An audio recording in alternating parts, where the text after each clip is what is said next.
The silence of the market can be more terrifying than its noise. A stock that crashes creates panic. A stock that soars creates excitement. But a stock that does nothing, that stock creates a unique kind of psychological torment. It's the torment of wasted time, of trapped capital, of watching the rest of the world move on while you are anchored to a ghost ship. The average participant buys a stock for action, for movement.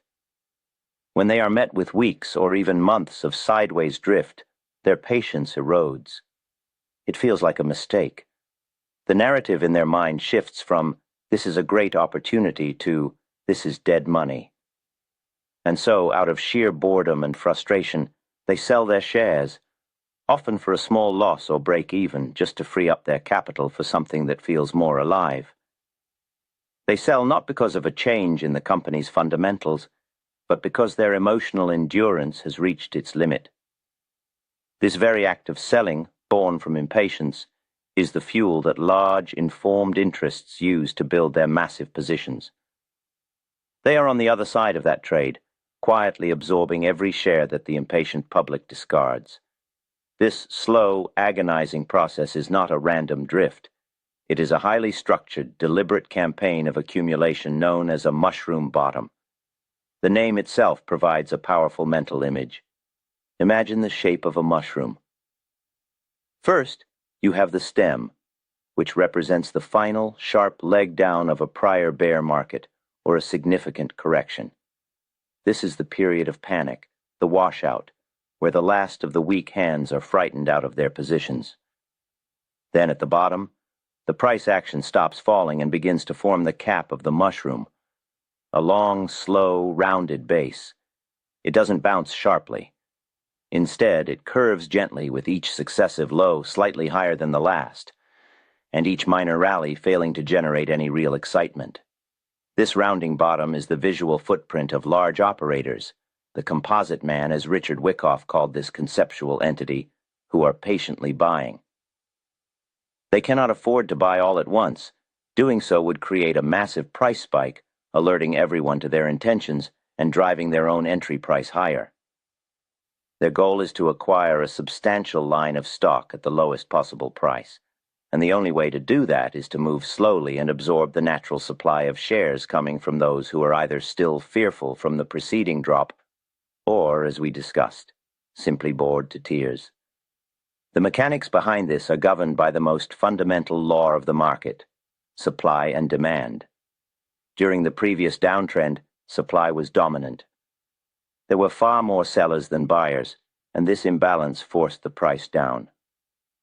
The formation of the mushroom bottom signals a subtle but critical shift in this dynamic. The large operators begin to introduce a floor of demand. Every time the price dips into a certain zone, their bids appear, absorbing the shares offered for sale. They are not aggressive. They simply provide a persistent underlying support. As time goes on, the supply of sellers begins to dry up. Everyone who is going to panic and sell has already sold. Everyone who is going to sell out of impatience is gradually doing so. The volume of trading during this period tells the story with perfect clarity. While the initial crash happened on enormous volume, the trading activity within the rounding base of the mushroom becomes progressively lighter. The market becomes quiet. This diminishing volume is not a bearish sign. On the contrary, it is profoundly bullish. It indicates that the available supply of stock for sale is being exhausted. The operators are successfully mopping up all the loose shares without causing a disturbance. This entire process is an application of Wyckoff's law of cause and effect. The time spent in this accumulation base is the cause. The longer and wider the base, the more shares have been absorbed, and the more potential energy is being stored for the subsequent move. A months-long mushroom bottom is building a cause for a powerful and sustained uptrend, the effect. To truly internalize these concepts, the serious man must return to the source. The foundation of modern technical analysis is contained within Richard Wyckoff's masterpiece, How I Trade and Invest in Stocks and Bonds. This is the original, timeless wisdom, presented in the annotated edition by Max Davidson. The annotations provide necessary context and clarity for the modern environment, ensuring the original principles of trading as a serious business, risk management, and judging the market by its own action are preserved. The link to this book is in the description below. So, how do you recognize this pattern in real time, using only your mind's eye as you listen to the market story? First, you must establish the background. A mushroom bottom cannot form in a vacuum. It must be preceded by a clear and significant downtrend.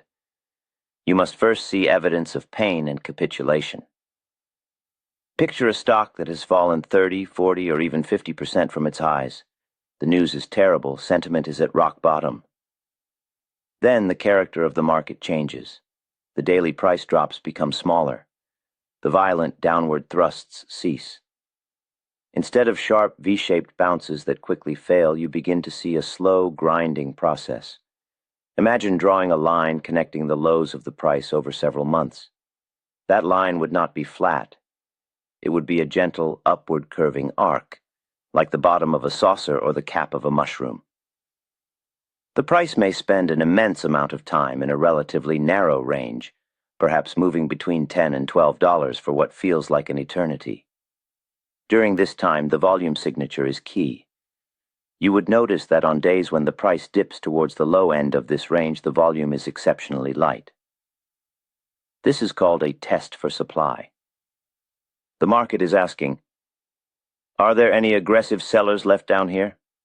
The low volume provides the answer, no. Conversely, on small rally attempts within the base, the volume might pick up slightly but not dramatically. It's a sign that while demand is present, it is not yet ready to reveal its full hand. The defining characteristic is the quiet, the lack of volatility, the slow draining of all emotion from the stock. It becomes forgotten, left for dead by the crowd. That is the environment where accumulation thrives. Now we arrive at the most critical part, the plan of action. The amateur trader makes one of two fatal mistakes. They either try to pick the exact bottom within the base, buying and selling repeatedly and getting mentally exhausted by the lack of progress, or they ignore the stock completely and only notice it after it has already doubled in price, forcing them to chase it at a much higher, more dangerous level. The professional does neither. The professional waits for the market to confirm that the accumulation phase is complete. This requires a clear, structured algorithm for engagement. First, the setup. The conditions must be met without ambiguity. 1, you must have the preceding downtrend. This is non-negotiable. 2, you must identify the long rounding base formation, which can last for many months. Do not rush this. Patience is your greatest asset. 3, you must observe the characteristic drying up of volume throughout this base. A base that forms on high and erratic volume is not a healthy accumulation pattern. It is more likely a chaotic battle with an uncertain outcome. The setup is the patient observation of the cause being built. You are a detective gathering clues. You are not yet a participant. You are watching the large operators do their work, waiting for the one signal that tells you they are finished. Second, the trigger. The trigger is the moment you transition from observer to actor. In a mushroom bottom, the most reliable trigger is the sign of strength, or what Wyckoff often called jumping the creek. Imagine our long, rounding base as a wide, marshy creek bed. The price has been meandering within it for months. The creek is the resistance level that has been capping all the minor rallies within the base. The jump is a sudden, decisive breakout above this resistance level. It is not a subtle move. It is often a single, powerful price bar that closes significantly above the old ceiling, and critically, it occurs on the largest spike in volume you have seen in months. This surge in volume is the tell. It signals that the large operators are done accumulating quietly. They are now aggressively marking up the price, and they no longer care who knows it. This is their public announcement that the path of least resistance has shifted from down or sideways to definitively up. This sign of strength bar is your primary trigger for action. A more conservative approach is to wait for the first pullback after this initial breakout. Often, after jumping the creek, the price will return to back up to the edge of the creek, meaning it will retest the old resistance level, which should now act as new support. If the price holds this level, and the pullback occurs on low volume, it is an extremely high probability entry point, often called the last point of support. Third, and most importantly, is the management of risk through a predefined stop loss. Your capital is your lifeblood in this business. Its preservation is paramount. A stop loss is not a sign of fear. It is a tool of professional execution. Where do you place it? Never based on a random dollar amount or percentage. Your stop loss must be placed at a logical price level that invalidates your entire trading thesis. If you enter on the powerful sign of strength breakout bar, a logical place for your stop is just below the low of that bar. The reasoning is simple. If the market immediately reverses all the progress made on that high-volume commitment bar, the breakout was false, and the buyers are not in control.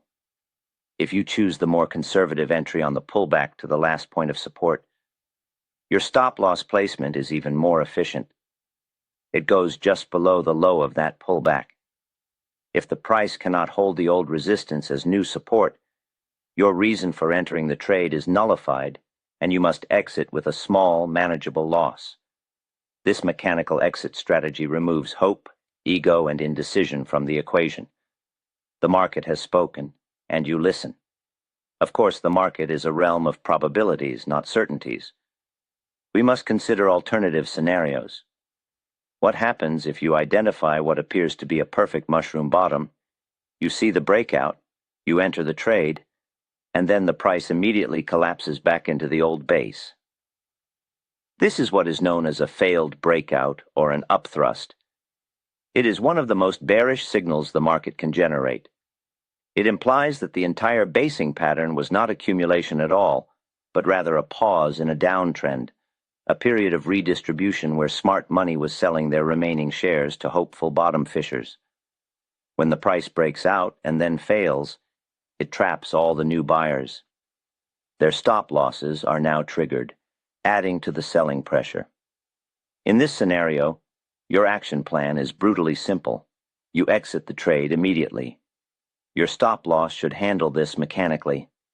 There is no waiting, no hoping it will recover. A failed pattern is a command from the market to step aside. The thesis was wrong, the loss is taken, and you move on to the next opportunity with your capital largely intact. Another scenario is one that tests not your analysis but your temperament. What if the breakout never comes? The stock continues to grind sideways, month after month, extending the base far longer than you anticipated. This is where the wisdom of Jesse Livermore becomes crucial. He often said the big money was not made in the buying or the selling, but in the sitting. If the characteristics of accumulation remain valid, the base is holding, the lows are gently rising, and the volume remains subdued, then the cause is simply getting larger. A longer base does not invalidate the pattern. It strengthens the potential for the eventual effect. Your job in this scenario is to do nothing. You must resist the urge to make something happen. Overtrading born from impatience is a primary cause of capital erosion. If you are not yet in the trade, you continue to wait for the definitive trigger. If you entered a small probe position, you hold it as long as the logical stop loss is not violated.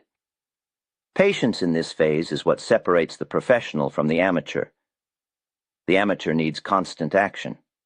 The professional understands that most of the game is waiting for the perfect pitch. In conclusion, the mushroom bottom is a masterclass in market psychology and the subtle mechanics of supply and demand. It teaches us that the most powerful moves are often born not from chaos and noise, but from long periods of quiet and neglect. It is a pattern that preys on the natural human inclination for impatience. The crowd demands immediate results, and when the market fails to provide them, they abandon the field. This abandonment creates the very opportunity that the patient, informed operator is waiting to seize. By learning to identify the key characteristics, the prior downtrend, the long rounding base, and the diminishing volume, You can begin to align your actions with the smart money instead of providing them with your shares at bargain prices. By developing a disciplined plan with a clear setup, a precise trigger, and a logical stop-loss, you transform trading from a game of guesswork and emotion into a structured business. The market will always offer these opportunities. They require discipline to wait for and courage to act upon. Understanding these deep recurring patterns in market behavior is the foundation of a long and successful career. If you wish to continue this journey and learn to read the tape as it unfolds, stay with us.